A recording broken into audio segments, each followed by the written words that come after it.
Bucky Brooks came out with an article on Friday titled, "Aaron Rodgers is overrated, why he's not a top 5 QB." Now, in his opening, he said that this would piss some people off in the Midwest. But don't worry, Bucky, it also pissed off people in New York.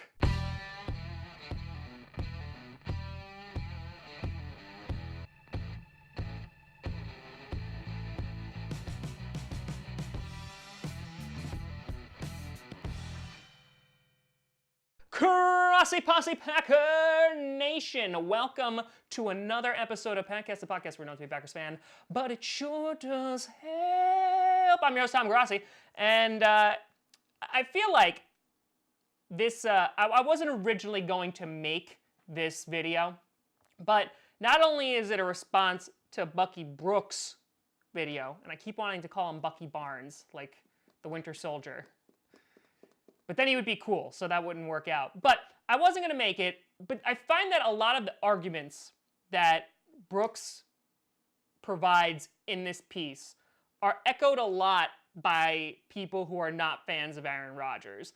And listen, this is not going to be a Aaron Rodgers can do no wrong, he's the greatest person alive, I would totally leave my wife for him. No, that's not going to be this video. That'll be a later video. But I am the first one to call out Aaron Rodgers if he wasn't playing well. And last year, I said multiple times that this wasn't the Aaron Rodgers that we've come to expect. Didn't have a terrible season, but it wasn't what we have become accustomed to.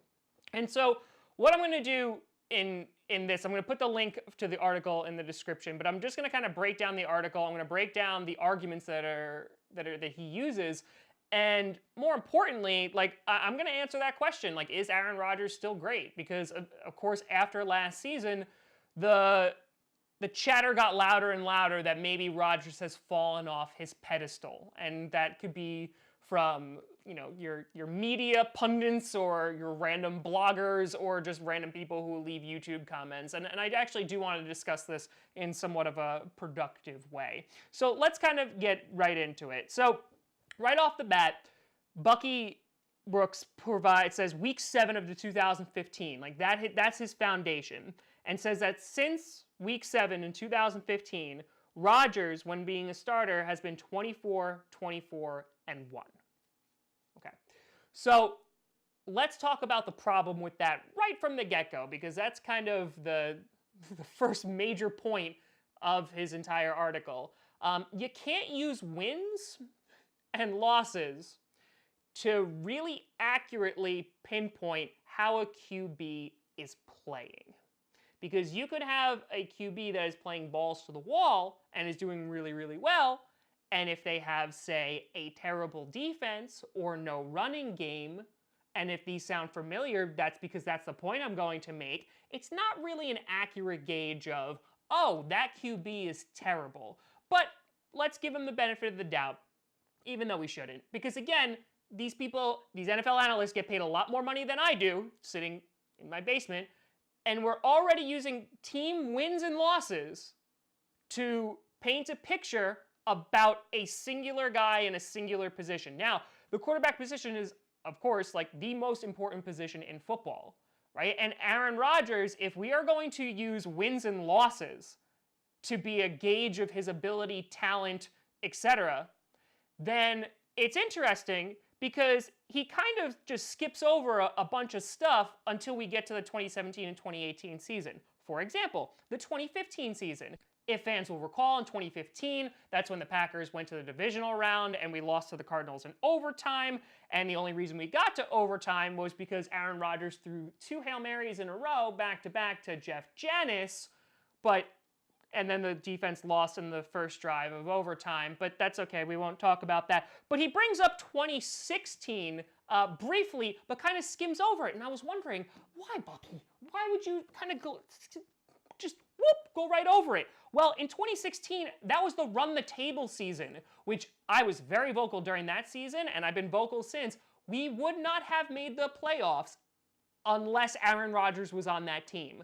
There was no chance in hell. There was no reason we should have made the playoffs in 2016, but he ran the table, winning the last 6 games after week 11, and after getting blown out by the Redskins, Pierre Garçon ripping a cheesehead in half.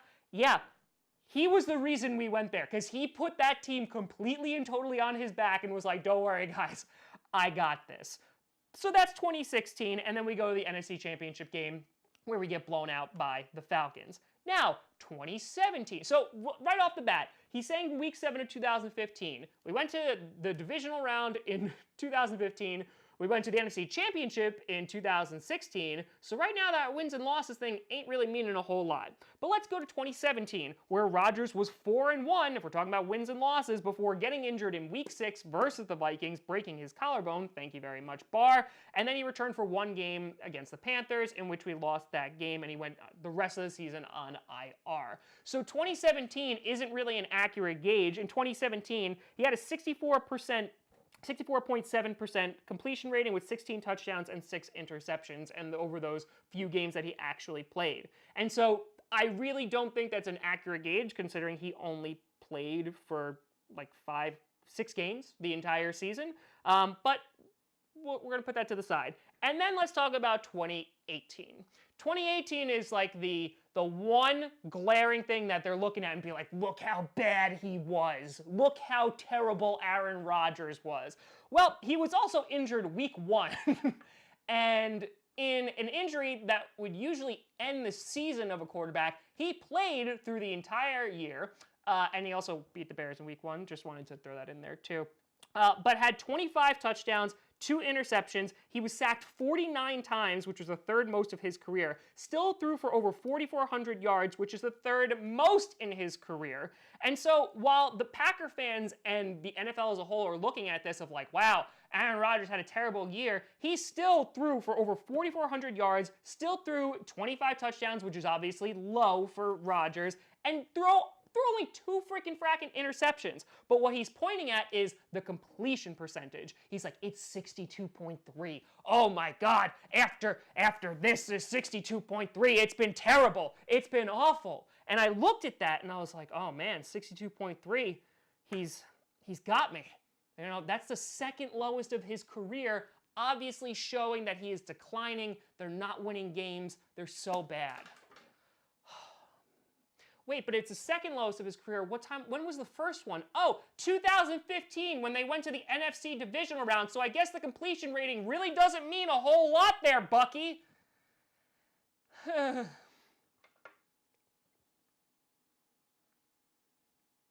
So for example, he quotes 2009 to 2014 saying he has a 66.5% completion rating, skips 2015, and then goes over and is like, oh, 62.3, that's the bad one. And then he starts getting into, oh, well, here's why I'm right. Because people will make excuses. Because they're going to say the coaching staff didn't give Aaron Rodgers a dynamic offense to deal with, whether that was play calling or whether it was the young group of wide receivers. And he goes, listen, Tom Brady, Drew Brees, they all deal with that, right? They deal with coaching issues. They deal with, well, Tom Brady doesn't deal with coaching issues considering they have the best coach in the NFL.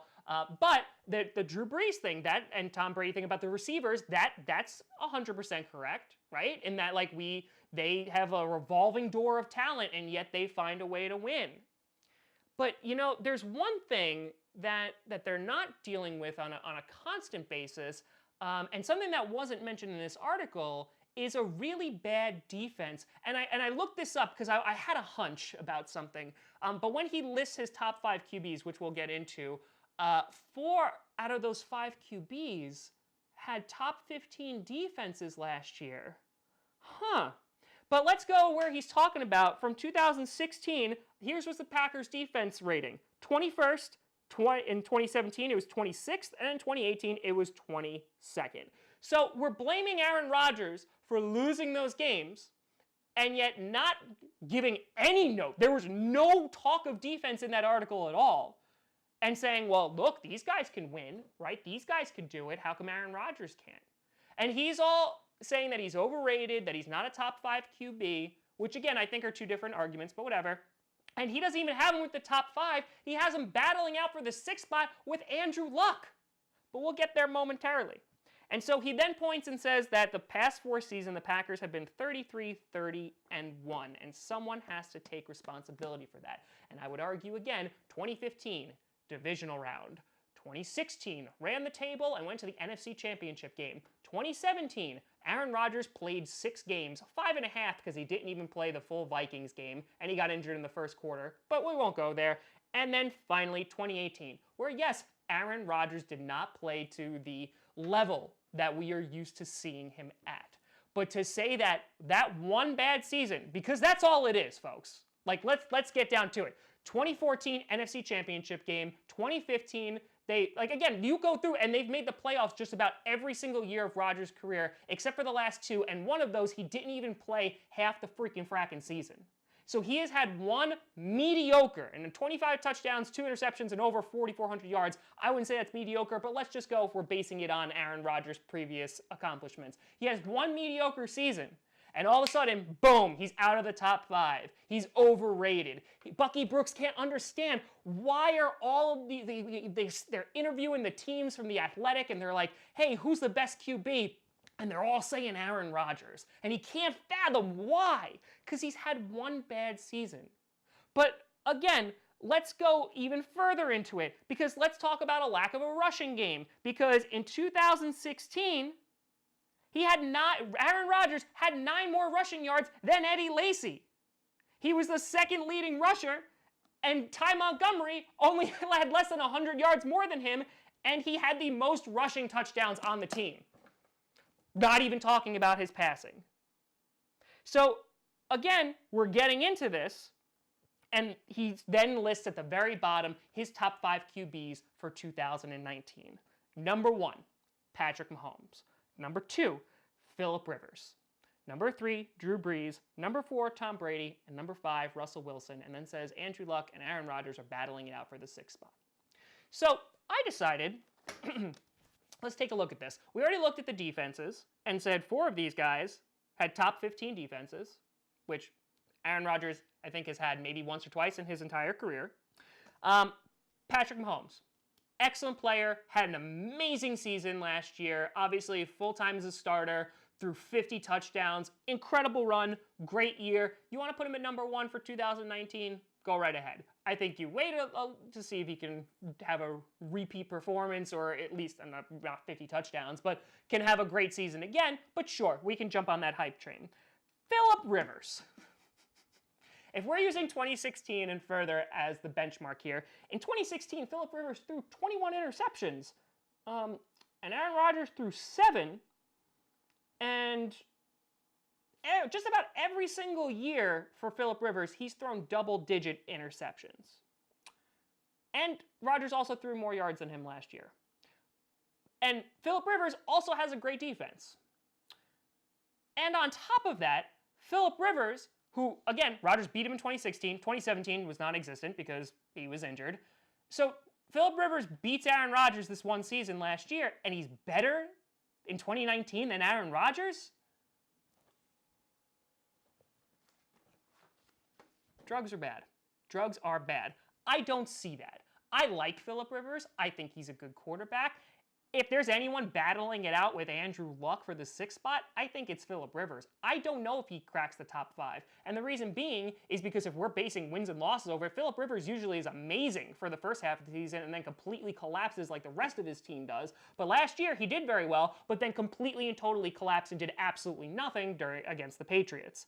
And then number 3, Drew Brees. I think Brees should be higher up. I think Brees is number 1 or number 2 because that guy has an amazing completion rating. Like, incredible. Absolutely incredible. But if we're talking about good old Aaron Rodgers, he's still better in interceptions and beat him in yards as well. So, again, what's more important? But again, we're comparing wins and losses with the actual player. Tom Brady, we can have this conversation all day, right?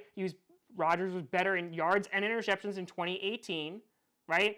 And so talking about interceptions, he's usually pretty good, but Brady also does single-digit stuff. And I think Brady could be at the number 3 spot. Even if you didn't want Aaron Rodgers there, that's fine. And then Russell Wilson, Rodgers was better in yards and interceptions in 2018 and better in every single category in 2016. And then Luck, 39 touchdowns last year through 15 interceptions. So Rodgers was better in the interception numbers and better in every single way in 2016. Luck has thrown double-digit interceptions every single year except 2013 and 2017, and he didn't even play in 2017. So for you to say that Aaron Rodgers and Andrew Luck are equivalent because Andrew Luck had a really good season last year but still threw more interceptions, no, that's just...